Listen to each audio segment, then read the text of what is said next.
Bienvenidos. En este nuevo Hot Topics, Cardiología 2018, vamos a hablar sobre una nueva herramienta para el manejo de la falla cardíaca, el llamado mecanismo SGLT2. Y vamos a hablar entonces sobre un estudio presentado recientemente, el estudio EMPA-REC, con una serie de medicamentos, un medicamento que se llama empaglifosina, utilizado como antidiabético, y sus efectos a nivel cardíaco, lo cual plantea nuestras nuevas interrogantes. Tenemos entonces que la empaglifosina, que pertenece al grupo de medicamentos llamado glifosina, es un hipoglicemiante oral, es decir, que baja la glicemia. Y entonces tenemos que este medicamento, ¿qué hace? Es un inhibidor de un receptor llamado SGLT2, que es el que se encarga de favorecer la reabsorción de glucosa a nivel del túbulo renal. Es decir, que entonces esta empaglifosina, al actuar sobre ese receptor, ese canal SGLT2, entonces va a impedir la reabsorción de la glucosa a nivel del túbulo renal. Esa glucosa, al no ser reabsorbida, no va a pasar al sistema circulatorio y entonces va a ser eliminada por la vía renal, y al ser eliminada por la vía renal, entonces disminuyen los niveles de glucosa. El estudio EMPA-REC fue un estudio presentado para evaluar los efectos cardiovasculares de esta serie de medicamentos, de la glifosina y específicamente de la empaglifosina. Y el resultado del estudio demostró una disminución de la mortalidad cardiovascular de un 38%. Y los puntos principales sobre los cuales actuó en mortalidad cardiovascular este medicamento fueron los relacionados con falla cardíaca. Es decir, que es un medicamento con acción principalmente a nivel cardíaco para disminuir mortalidad y esencialmente para disminuir los efectos de la falla cardíaca, especialmente la hospitalización y la aparición o el desarrollo de falla cardíaca. Un elemento muy interesante del estudio EMPA-REC fue un estudio donde se demostró la disminución de la mortalidad y la disminución de eventos relacionados con falla cardíaca muy tempranamente en el estudio. A los 3 meses ya se notaba una separación entre las curvas, entre la empaglifosina y el placebo. Esto difiere esencialmente con otros medicamentos como las estatinas que actúan sobre mortalidad cardiovascular, porque ese tipo de medicamentos como la estatina actúan sobre elementos de aterosclerosis y generalmente tardan de 2 a 3 años para demostrar la separación de las curvas. Pero aquí vemos entonces un medicamento que inicialmente presenta sus efectos ya en 3 meses, con disminución de un 35% de eventos relacionados con falla cardíaca.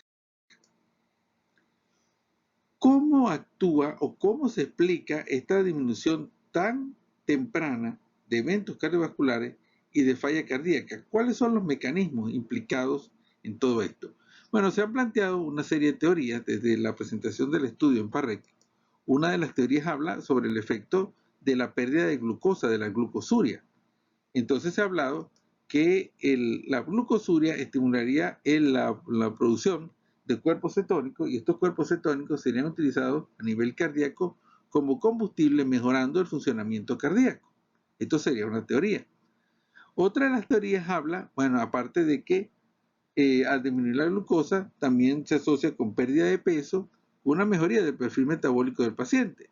¿Sería esto suficiente para explicar la disminución de eventos cardiovasculares de este tipo de productos? Otra serie de teorías hablan sobre la natriuresis en sí, la pérdida de sodio en sí y el efecto a nivel de la filtración glomerular.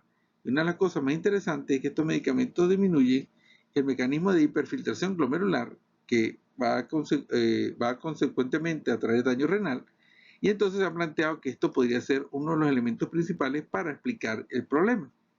Otra serie de teorías ha hablado de un efecto cardíaco directo del medicamento, de los medicamentos de la glifosina, un efecto específico sobre la célula del miocardio para disminuir la mortalidad, para mejorar su funcionamiento, y entonces se han planteado una serie de teorías sobre estrés oxidativo, sobre inflamación y, como vamos a ver posteriormente, sobre la homeostasis iónica. Todos estos efectos, toda esta serie de teorías llevarían entonces a cardioprotección, tanto por alteración o mejoría en la estructura cardíaca, disminuyendo la hipertrofia y la fibrosis cardíaca propia de la hipertensión o la de la diabetes, y también otro elemento que se ha observado con el uso de estos medicamentos es que mejoran la función cardíaca, mejoran la función tanto sistólica como la diastólica, y un elemento muy interesante es que disminuyen la incidencia de arritmias fatales.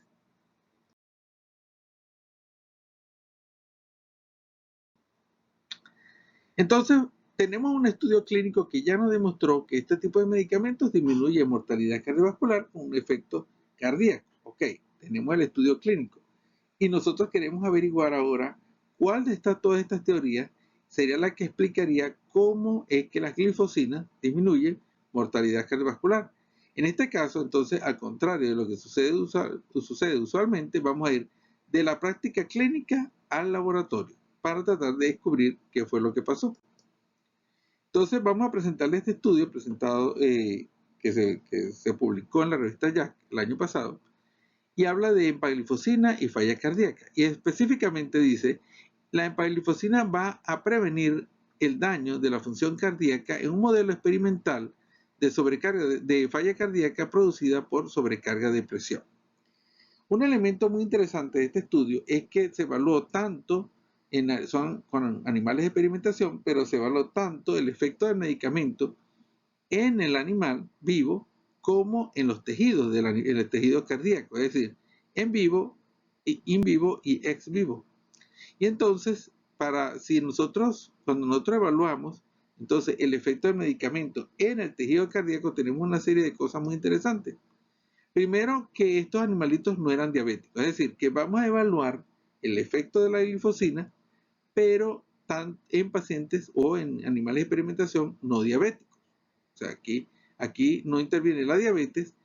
Como vamos a evaluar tejidos aislados, no va a haber cambios de glucemia que expliquen la mejoría, no va a haber cambios en el metabolismo cetónico, tampoco, porque es un tejido aislado, no hay cambios en la presión arterial, no hay cambios en la diuresis ni en la filtración glomerular, y fue un estudio hecho en 2 semanas, por lo tanto es muy difícil plantear los cambios en la estructura cardíaca en sí.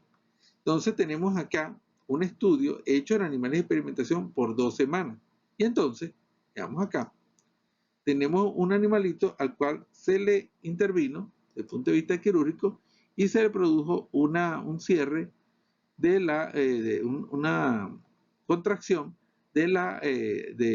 transversa de la aorta, o sea, un cierre de la aorta, una contracción de la aorta para producir entonces dilatación del corazón, y entonces esta dilatación del corazón va a producir falla cardíaca, disminución de la fracción de eyección, y posteriormente a que se le hace el procedimiento de la contracción de la aorta, entonces se le da tratamiento por 2 semanas en algunos animales con placebo, y entonces tenemos acá que se evalúa el animal, tanto el animal vivo como los tejidos cardíacos del animal.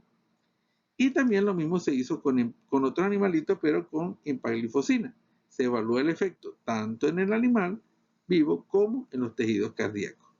¿Cuáles fueron los resultados?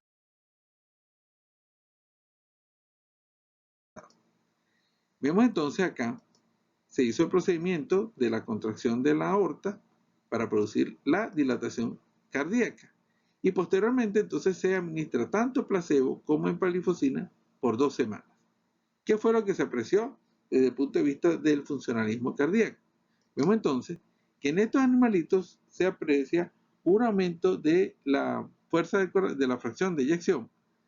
Vean ustedes que en los animalitos que estaban recibiendo placebo, la fracción de eyección disminuyó acentuadamente en las 2 semanas, pero en los animalitos a los cuales se administró la empaglifosina, ustedes pueden ver que la fracción de eyección se revirtió el deterioro cardíaco. No solamente se revirtió, sino se mejoró la función cardíaca. Y entonces, en los marcadores que miden función cardíaca, vemos entonces que la empaglifosina va a mejorar el gasto cardíaco, va a mejorar el trabajo cardíaco sin alteraciones en la frecuencia cardíaca. Entonces tenemos un estudio hecho en animales de experimentación por solamente 2 semanas y se evaluó entonces tanto el animal vivo como los tejidos aislados. Entonces, cuando vemos este tipo de experimentos, entonces vemos que estamos eliminando una serie de variables que habían sido planteadas anteriormente como causas de la mejoría producida por el medicamento, por la glifosina. Como estamos actuando sobre tejidos aislados, entonces dijimos que eliminamos la variable de la glucosuria. Es decir, no podemos explicar el efecto ni por cambio en la glucosa ni por cambio en el metabolismo cetónico porque es un tejido aislado. No podemos decir que el efecto fue producido por cambio en la natriuresis y en la filtración glomerular porque es un tejido aislado. Tenemos que fue un estudio hecho nada más por 2 semanas y hubo poco tiempo en sí para producir un cambio específico en la estructura cardíaca, pero sí podemos decir que hubo un cambio en la función cardíaca, con mejoría de la función sistólica y diastólica. ¿Cuál será el mecanismo que explicaría todo esto? Entonces tendríamos que plantearnos que hay un mecanismo directo sobre el miocito, sobre la célula cardíaca, y entonces una de las teorías más interesantes planteadas en la actualidad de todo esto es que el efecto sea por una manipulación o un manejo de la homeostasis iónica. Entonces, para ello, vamos a hablar ahora sobre el efecto de las glifosinas, de los inhibidores del receptor SGLT2 a nivel cardíaco. Y hablamos entonces que esta es la hipótesis del sodio. Veamos acá entonces una célula cardíaca y en la membrana citoplasmática de la célula cardíaca hay un intercambiador llamado NHE que intercambia hidrógeno por sodio. ¿Y qué es lo que hace él? Bueno, él hace lo siguiente: saca sodio de la célula saca hidrogeniones de la célula y mete sodio a nivel citoplasmático. Es decir, que mientras más se active este intercambiador, entonces va a favorecer el aumento del sodio a nivel citoplasmático. Y ese aumento de sodio citoplasmático va a actuar a su vez sobre un intercambiador que se encuentra pero ahora en la membrana de la mitocondria. Ese intercambiador es el intercambiador de sodio por calcio. Entonces, cuando hay un aumento de sodio del citoplasma, entonces se estimula ese intercambiador. ¿Y qué es lo que hace? Favorece la entrada de sodio y favorece la salida de calcio de la mitocondria. Y al salir la calcio de la mitocondria, entonces va a producir una serie de efectos sobre la cadena respiratoria y a su vez va a inducir, o sea, va a hacer que una mitocondria disfuncione. O sea, tenemos una maquinaria energética disfuncionante que es propia de la falla cardíaca, pero a su vez la disminución del calcio a nivel de la mitocondria va a activar una serie de sistemas que favorecen falla cardíaca, dilatación cardíaca, transductores de inflamación que favorecen falla cardíaca. Entonces, al final, la disminución del calcio a nivel de la mitocondria va a favorecer falla cardíaca y todo ello fue producido inicialmente por una estimulación del intercambiador de hidrogeniones por sodio. Entonces, ¿cuáles son las características? Se sobreestimula el intercambiador, hay mucho sodio en el citoplasma, ese sodio entonces va a activar el intercambiador de sodio y calcio y entonces entra el sodio y sale el calcio de la mitocondria y todo ello va a inducir a falla cardíaca.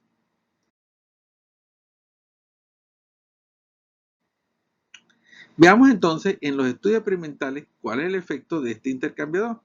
Y ustedes pueden ver acá entonces que cuando se estimula ese intercambiador de hidrogeniones por sodio, entonces hay una dilatación del corazón de los animalitos de experimentación, se dilata el corazón y a su vez entonces vemos aquí en los marcadores histológicos y ecocardiográficos se corrobora esto. Entonces hay un aumento en la dilatación del corazón corroborado tanto histopatológicamente como desde el punto de vista ecocardiográfico.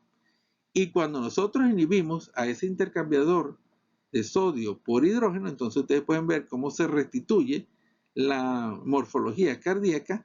Esa restitución va a ser tanto histológica como ecocardiográfica. Entonces, lo interesante de todo esto es tratar de explicar si el efecto de la empaglifosina, de la glifosina, es por este intercambiador. Y entonces vamos a plantearles la siguiente teoría. Decimos entonces que la empaglifosina va a actuar inhibiendo al intercambiador de hidrógeno por sodio. Si lo inhibe, entonces va a haber menos sodio, menos intercambio de hidrogeniones por sodio, va a haber menos sodio a nivel citoplasmático.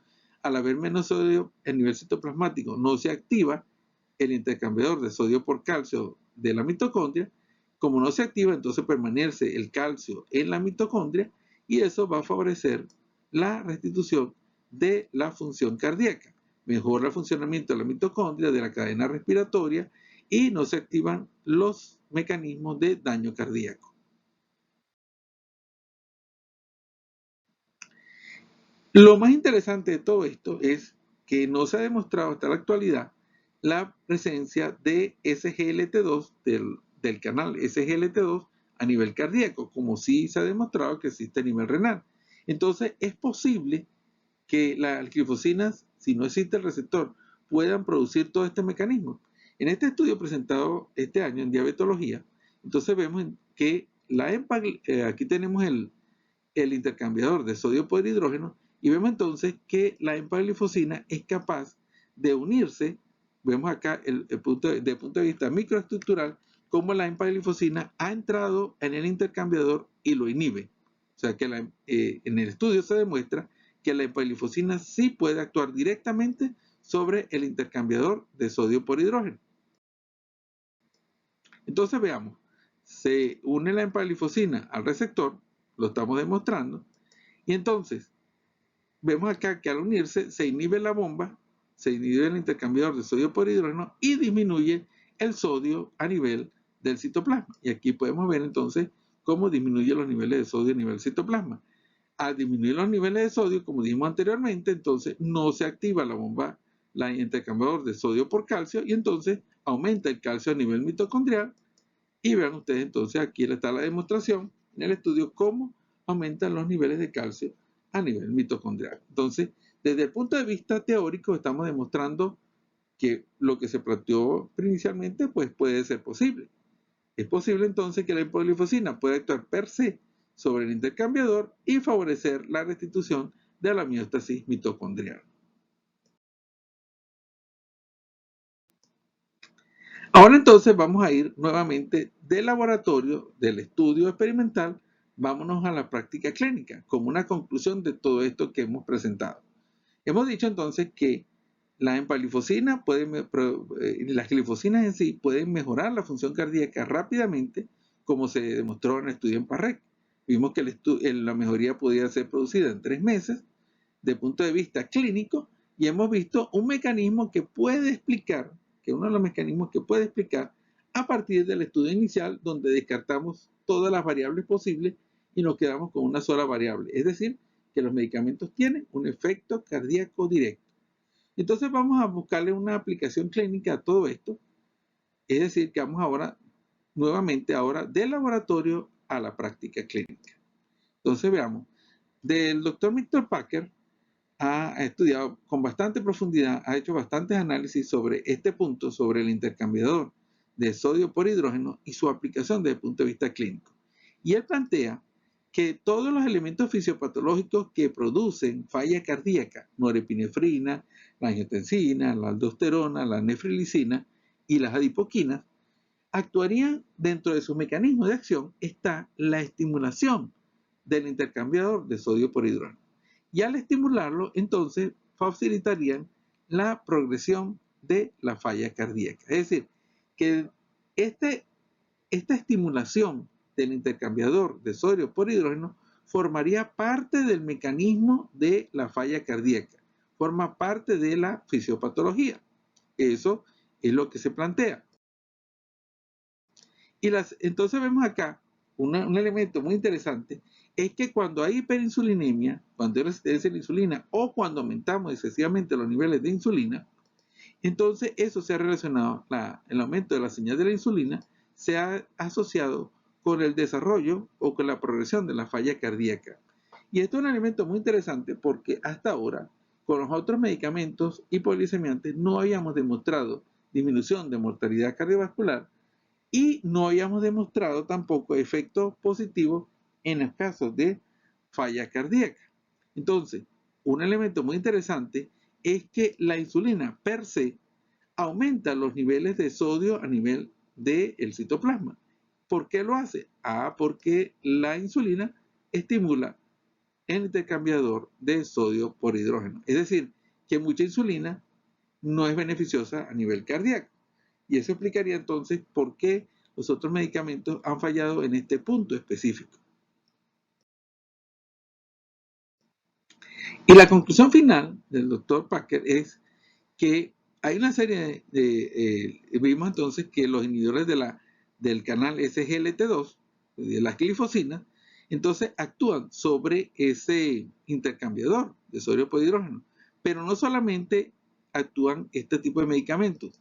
Los otros medicamentos que han demostrado beneficios en falla cardíaca, como los IECA, como los bloqueadores de receptor de angiotensina, como los antagonistas de mineralocorticoides de la aldosterona, ciertos betabloqueantes y los inhibidores de nefrilicina también actúan sobre ese mecanismo del intercambiador de sodio por hidrógeno. Es decir, que estamos encontrando una vía fisiopatológica y estamos encontrando medicamentos que actúan sobre este punto. Y entonces, al actuar sobre este punto del intercambiador, entonces disminuirían el riesgo de eventos cardiovasculares asociados a falla cardíaca. Esto abre nuevas opciones desde el punto de vista terapéutico para la falla cardíaca, porque veamos entonces que el efecto de estos medicamentos inicialmente planteados como hipoglicemiantes, las glifosinas, vemos entonces que actúan en falla cardíaca aún en personas sin diabetes. Entonces, sería una nueva arma terapéutica para pacientes con falla cardíaca independientemente de la presencia de diabetes. Y entonces formaría parte de una nueva, tendríamos que esperar los nuevos estudios para entonces confirmar que estos medicamentos forman parte de una nueva estrategia para el tratamiento de este tipo de problemas. Muchas gracias.